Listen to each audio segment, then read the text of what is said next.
aṣọ yìí sìn is from Yeye Mesho ẹ lè fi rí lọ́rùn wọn ṣó ti yé yín but tó bá wọ aṣọ ẹyọ kan wọ́n ti rán different size ẹ̀ sílẹ̀ so tán bá wọ̀ ló máa fi polówó náà ẹwà àwọn tó ń taṣọ tọ́kì yẹn àwọn tẹ máa ń polówó aṣọ tọ́kì tán wọ́n máa jó báyìí tán wọ́n máa jó tẹ bá wọ ẹ̀yìn aṣọ yẹn ẹ rí pé wọn kì í já táàgì ẹ̀ wọ́n wọ̀ wọ́n fi polówó ni ṣé kò tí mo sọ yé yín wọ́n wọ̀ wọ́n fi polówó wọ́n tó bá ti fi jó tán wọ́n máa sáré bọ wọ́n máa tọ́jú ẹ̀ but aṣọ tí Yeye Mesho bá wọ̀ wọn ò lè bọ kán tọ́jú ẹ̀ wọ́n á rán ìtò máa sáìsì títí wọn wọ́n á fi polówó. ẹ̀yin èèyàn wa Zimama sọ wípé òun yóò tẹ̀síwájú láti máa wọ aṣọ tí Lizzy Anjorin tí ó ti wọ̀ rí ó ní wípé ó ní àwọn aṣọ tí òun wọ̀ ó ní Lizzy Anjorin ló ń wọ̀ kù sí òun ó nù yóò tẹ̀síwájú láti máa wọ̀ ó nítorí wípé òun prefer láti wọ aṣọ tí Lizzy Anjorin tí ó bá wọ̀ rí compare sí aṣọ tuntun tí Ìyábọ̀ Òjó tí ó bá fún òun. ẹ̀yin èèyàn wa ẹ jẹ́ ká tẹ̀síwájú láti máa gbọ́ fídíò náà. wọ́n ní lórí gbá ṣó ti yé yín so ó wá bẹ̀rẹ̀ sí ní bú mi pé èmi wọṣọ àwọ̀kù torí Yeye Mesho ó dàbí wọ́n wọrú aṣọ yìí wọ́n lọ fi ṣe interview pẹ̀lú woman kan tó ń pè ní Madam Doyin Kúkọ̀ yìí ìgbà tó ṣe ń ṣe fíìmù yẹn ó wá wò pé kí lòun lè fi bú mi ó wá ní aṣọ tí Yeye Mesho wọ̀ kù òun ni mo wọ̀ mo dẹ̀ bọ́ta mo dẹ̀ ní bó jẹ́ pátá ni mo rí nídìí alákànkẹ́ tí mo fọ́ fún pátá yẹn màá ní àǹtí mi ẹ bọ́ pátá yìí mo fẹ́ wọ̀ kò get bó jẹ́ pint ni mo rí nídìí Yeye Mesho tó ń wù mí because I can't afford what she's wearing. Mi ò lówó ẹ̀ kí ni mo fẹ́ fi kún mo ṣiṣẹ́ tó alákọ̀ọ́kẹ́ ni tí mo fẹ́ lówó tá alákọ̀ọ́kẹ́ fi ń wọṣọ tí mo fẹ́ bá wọn gbàgbàgà ó wà rúbẹ́ kí ló ń lè fi bú mi o èmi wo àwọ̀ kú Lizzy Anjorin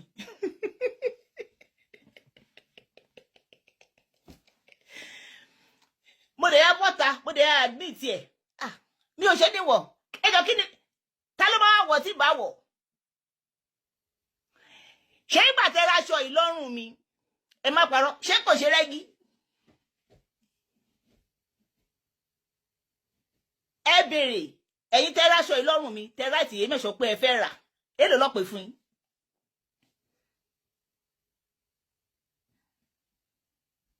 ẹ̀yin tẹ́ rí aṣọ yìí lọ́rùn mi tẹ́ ráìtì alákànkẹ́ pé ẹ fẹ́ rà torí àwọn èèyàn ráìtì mi gan nígbà tí mo wọ̀ èlò ni Yeye Mesho pè fún yín èlò ni PA wọ́n pè fún yín nígbà tí mi ò ní pátì ìjọba lọ́balọ́ba mi ò ní pátì ìjọba níjòyè níjòyè ṣé kí n lọ jalè torí pé mo fẹ́ operate nígbà tí mi ò dé fọ́kọ́ ó lè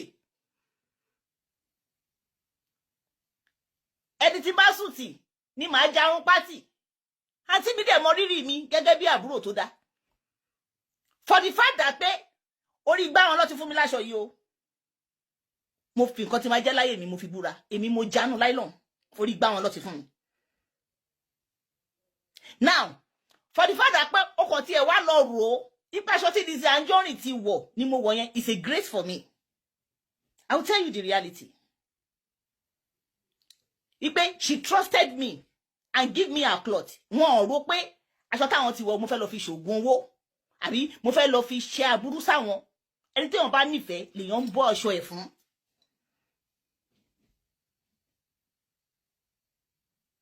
bí mo ṣe wà yìí if I don't trust you I will not give you my aṣọ tí n bá ti wọ̀ sọ́rùn mi ò ní fún ẹ but ọ̀pọ̀lọpọ̀ yín you are jealous of the relationship me and my sister share together because you wish you are in my shoe ẹ wish pé ẹni tẹ́ ń gbèjà kó kàn tí ẹ rí yín kó fún yín ní flashlight you wish but kò rí yín ẹ ní grace yẹn pé ẹ kàn ń ṣe lásán ẹ ń ṣe fọmọ ẹlòmíì jẹ ẹ̀yin kàn ń ṣe ni kò appreciate yín kíní yẹn ń dùn yín because for the fact that pé èmi tí mo súnmọ́ Yeye Mesho you are jealous of what I got from her ẹ̀yin tẹ́ jọ̀ táwọn ẹ̀yin náà jealous wọn lè ṣe lọ ń ṣe copy and paste Lizzy Anjorin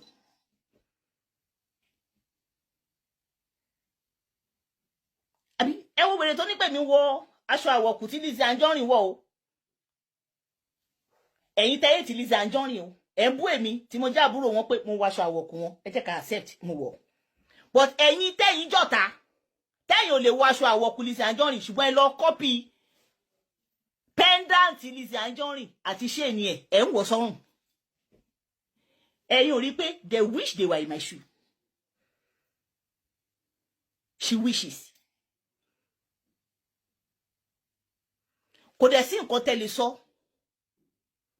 ipe sí mama o kíní kan ó wà ń lu òyìnbó ó ń ṣerú fún Lizzy Anjorin o ó ṣe kíní kan o tí ọ̀pọ̀lọpọ̀ yín tẹ́ wà ń lu òyìnbó ọlá tọ́lọ̀ ń ṣe fún Lizzy Anjorin tó bá ṣerú ẹ̀ fún yín ní máa kú sínú òtútù kẹ́ parẹ́ sọ́nà bí èéfín ẹ ti lọ sílé kẹ́yìn náà lọ sinmi òun ló máa mú mi sọ kò bá yẹ̀bólẹ̀ tó wà l'Amẹ́ríkà